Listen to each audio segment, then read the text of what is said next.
Bro, lo kemarin nonton gak sih timnas Indonesia lawan China tuh bener-bener gila banget. Bukan cuma karena kita menang 1-0, tapi cara menangnya tuh penuh drama anjay, penuh strategi dan yang paling penting penuh harapan. Ini bukan cuma soal menang di lapangan, tapi juga soal nunjukin ke dunia kalau Indonesia udah nggak bisa diremehin lagi. Garuda lagi terbang cuy, terbangnya tinggi banget, melesat anjay. Jadi gini, pertandingan kemarin tuh tensinya udah berasa dari awal. China datang dengan gengsi gede, tapi Indonesia datang dengan mental baja. Kita nggak takut, kita malah ngebantai mental mereka pelan-pelan. Tapi puncaknya yang di satu momen penalti, dan ini bukan penalti biasa sih, ini penalti yang bisa nentuin masa depan kita. Momen penalti ini gokil banget. Ricky Kambuaya yang mainnya garang dari awal, dilanggar di kotak terlarang. Wasit langsung nunjuk titik putih. Nah, disitulah semuanya mulai panas. Semua orang nebak-nebak siapa yang bakal jadi eksekutor. Di kotak penalti ada Jay Ijes dan Egy Maulana Fikri. Nah, Jay berdiri dekat bola. Egy juga santai banget ngelindungin Bang Jay dan titik putih biar nggak diganggu sama pemain China. Semua orang mikir, oh Jay ini yang nendang. Tapi enggak bro, tiba-tiba dari jauh datanglah si Mamang Ole alias Mang Ole Romeni nih. Dia pelan-pelan datang masuk kotak penalti, terus ngambil bola. Mind games, itu semua emang udah taktik berlawan nggak bisa ngeganggu fokus Ole. Jay dan Egy cuma pengalih perhatian. Dan bener aja, begitu kotak bersih dari gangguan pemain lawan, Ole langsung ambil alih tuh. Deg-degan, jelas. Tapi Ole nggak goyah cuy. Dia nendang dan gol. Gawang Cina robek. Stadion pecah. Grup WhatsApp rame. Timeline X meledak. Garuda unggul 1-0 dan itu jadi satu-satunya gol di pertandingan. Tapi itu bukan sembarang gol. Itu adalah gol harapan. Dan kabar baiknya, kemenangan ini bukan cuma bikin kita seneng sesaat.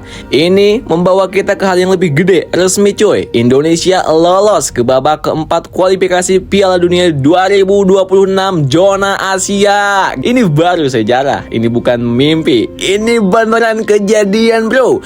Posisi kita sekarang udah aman di peringkat keempat grup C. Dan gara-gara itu kita jadi satu dari 6 tim yang lolos ke babak keempat. Tim lainnya UAE, Qatar, Irak, Oman, dan Arab Saudi. Dan yang lebih bikin ngakak, Bahrain juga tersingkir gara-gara kalah dari Arab Saudi 2-0 gitu. Mereka nyusul China yang udah kita bikin pulang duluan. Dan 2 tim besar gugur, kita malah terus naik level. Ranking FIFA pun ikut berubah. Setelah menang lawan China, Indonesia naik ke 6 strip ke posisi 117 dunia. Poin kita sekarang 1157,98, nambah 15,0,5 poin nih.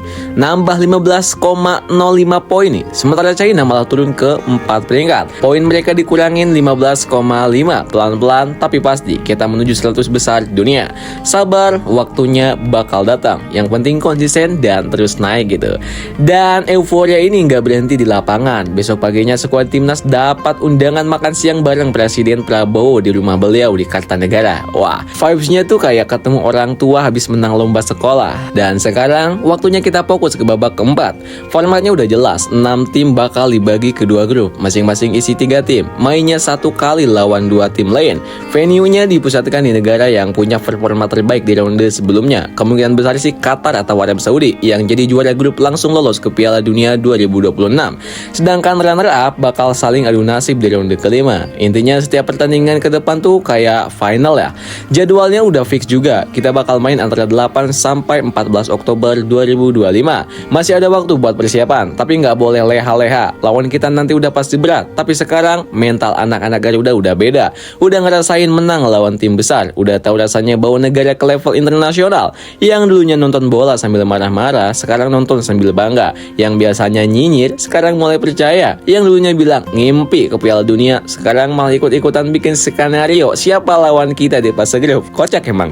Dan ini semua karena satu hal, yaitu perubahan. Dari manajemen, dari pemain naturalisasi yang berkualitas, dari pemain lokal yang makin berkembang, sampai ke dukungan fans yang makin solid. Ini momen kita bro, ini namanya Indonesia. Ini zamannya Indonesia. Dan ini bukan akhir, ini baru awal dari mimpi yang lebih gila lagi. Lolos ke Piala Dunia 2026.